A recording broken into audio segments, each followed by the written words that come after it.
যেই জালেম কোরআনের মুফাসসির, কোরআনের পাকি হক কথা বলার কারণে, কোরআনের সত্য কথাগুলি বলার কারণে তিনাকে 13টি বৎসর কারাবন্দী রেখে ষড়যন্ত্র করে হত্যা করে বিদায় করে দিয়েছে।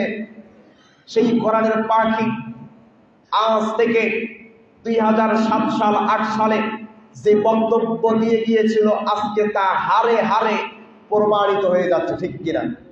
এই কোরআনের পাখি বলে গিয়েছিলেন, এই স্বৈরাচারী শাসক যদি স্বৈরাচার করতে করতে এমন একটা সময় আসবে, যেই সময় তোমার এই অন্যায় এমন একটা পর্যায়ে যাবে, গাছের গোড়া ধরে এমন ভাবে লড়াই দিবে, তুমি এই দেশে থাকতে পারবা না, মামার বাড়ি দিল্লি যায় পড়বা।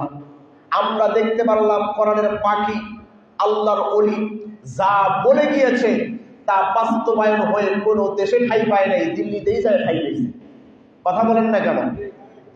এই জন্য আমাদেরকে শিক্ষা নিতে হবে, কোরআন আল্লাহর দিলে আঙ্গুল তোলার আগে, ইসলামের দিকে আঙ্গুল তোলার আগে আমাকে সিদ্ধান্ত নিতে হবে, যার দিকে আঙ্গুল তুললাম তার দিকে কে আছে?